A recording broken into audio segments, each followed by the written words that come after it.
Today I rise to speak about the conflict in Israel, Gaza, and the West Bank.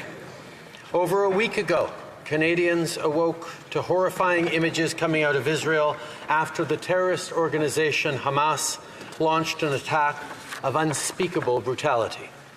Canadian Armed Forces flights have departed Tel Aviv so far with approximately 1,300 passengers on board.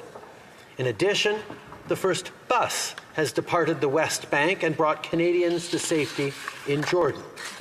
Deeply concerned by the dire and worsening humanitarian crisis in Gaza. Canada is calling for unimpeded humanitarian access and a humanitarian corridor so that essential aid like food, fuel, and water can be delivered to civilians in Gaza.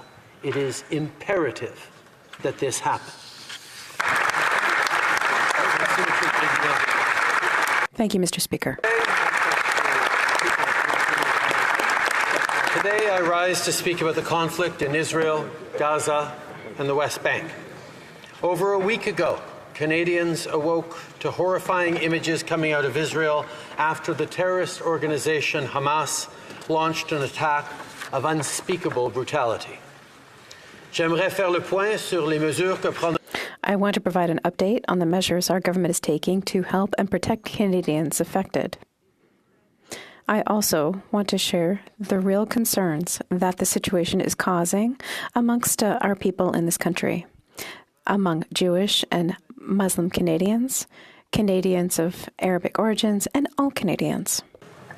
Parmi les milliers de...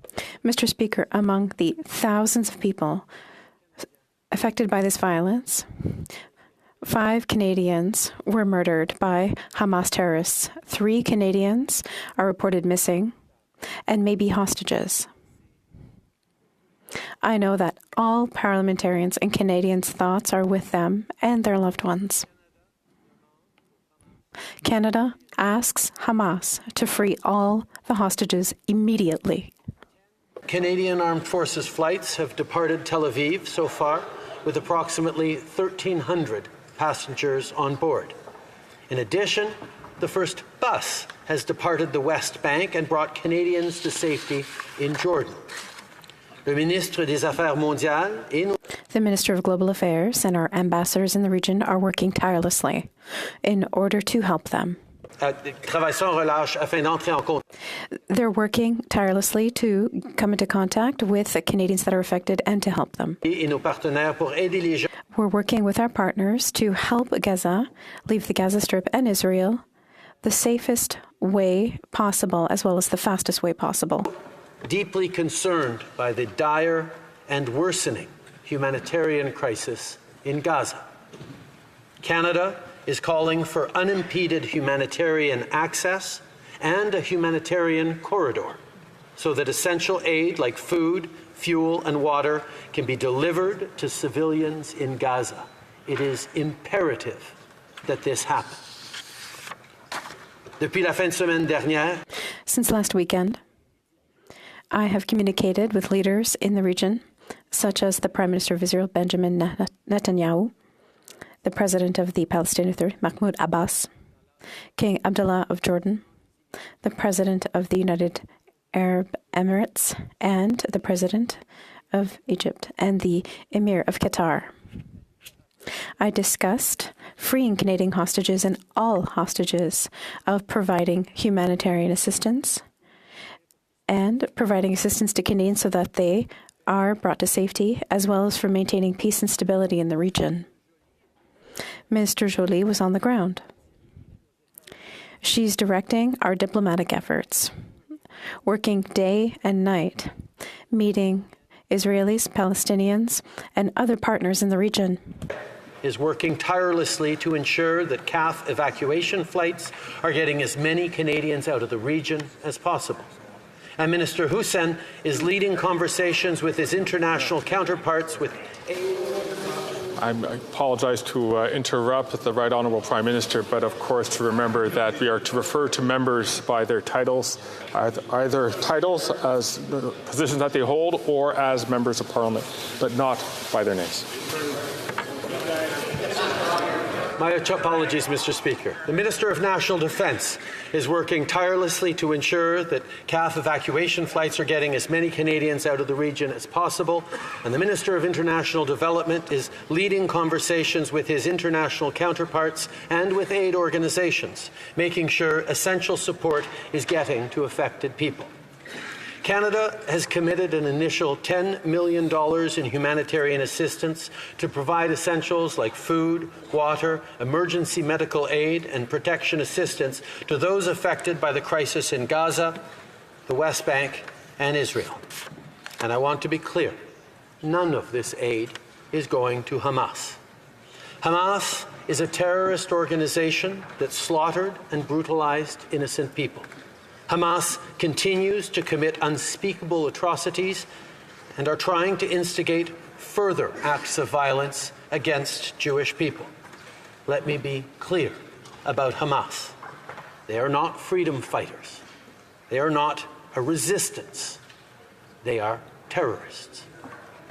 Terrorism is always indefensible, and nothing can justify Hamas's acts of terror and the killing, maiming, and abduction of civilians. But let me also be extremely clear that Hamas does not represent the Palestinian people, nor their legitimate aspirations. They do not speak for Muslim or Arab communities. And they do not represent the better future that Palestinians and their children deserve. The only thing they stand for is more suffering for Israeli and Palestinian civilians. Canada fully supports Israel's right to defend itself in accordance with international law. And in Gaza, as elsewhere, international law, including humanitarian law, must be upheld by all. Even wars have rules. Canada is always steadfast in our commitment to the rule of law. The rule of law is what we stand up for here in Parliament, what we advocate through diplomacy, and what we will always fight for, no matter the circumstance. Ici, au pays, les émotions. Here in our country, emotions are running extremely high. It can be explained in part by the fact that many of these stories are Canadian stories. That's due to our diversity. Many of us know someone who's been affected, or we know someone who knows someone. I met members of the Jewish community grieving in the aftermath of this tragedy. I was told about young people who were shot down during a music festival. The murder and kidnapping of older people, of women, of children. Members of the Jewish community talked to us about friends who died too soon and their fears of seeing their loved ones taken hostage. From the Muslim and Palestinian community. They told me about how families in Gaza are spreading themselves between homes to prevent the possibility that they could all be lost in a single moment. That from Canada, they worry desperately about their loved ones, but because electricity has been cut off, they have to rely on sporadic 15-second phone calls to know who is safe. Their worries aren't just for people overseas. The worries are about people here at home, too. Across our country, both Jewish parents and Muslim parents wonder whether their kids are safe at school. Families are worried about going to places of worship. Jewish people are wondering if they shouldn't wear their Star of David or kippah in public. Muslim and Arab people are worried about being thought of as terrorists once again. The list of worries is endless, and the fear is real. There are rising instances of anti-Semitism and Islamophobia. We saw the reports of hate crimes against a Muslim woman in Montreal and at a Hebrew school in Toronto.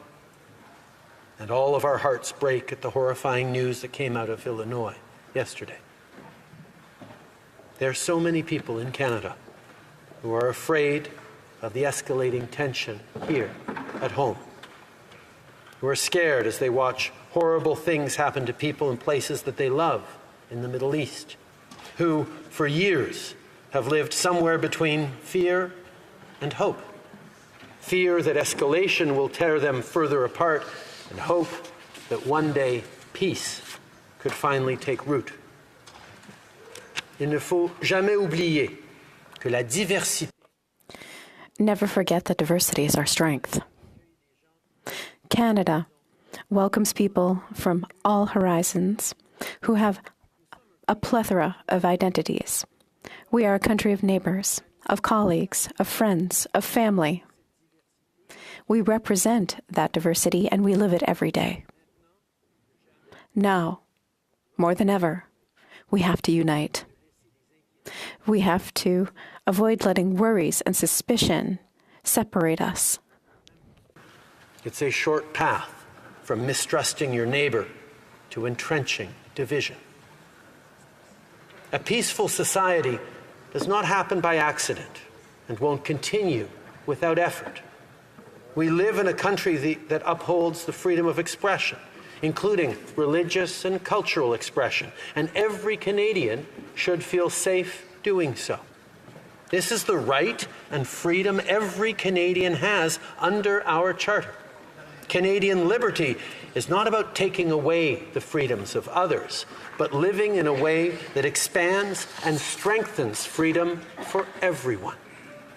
Monsieur le Président, comme Canadiens, Mr. Speaker, as Canadians, we've proven that it's possible to build and define a country based on, anchored in, common values. ne se définit Canada is not defined by one single identity, whether it be historical or ethnic or religious or anything else, but through shared values. once again at a moment where our shared values are being put to the test. Unrest is being felt in ways big and small. Canadians are deeply worried, no matter their background. This is why we must hold on to our commitment to the idea of this country. We've been tested before about who we are and what we are. But the core values of Canada have always been there to guide us, to make us stronger, to bring us together when forces or events try to divide us. Our diversity is our strength. We can never forget this. This is a time to reach out, to support one another. Ask a friend, a family member, or a colleague how they're doing. Reach out to members of a different faith. Offer to listen. Offer to help where you can. People are not all right. So let's make sure they're not alone. As I've said before, the Canadian idea of liberty is an inclusive freedom, expansive freedom. Let's remember who we are as Canadians and what we stand for here and around the world. Respect for everyone's rights and freedoms and the rule of law. Respect for different languages, ethnicities, and religions. Respect for human life. And respect for each other.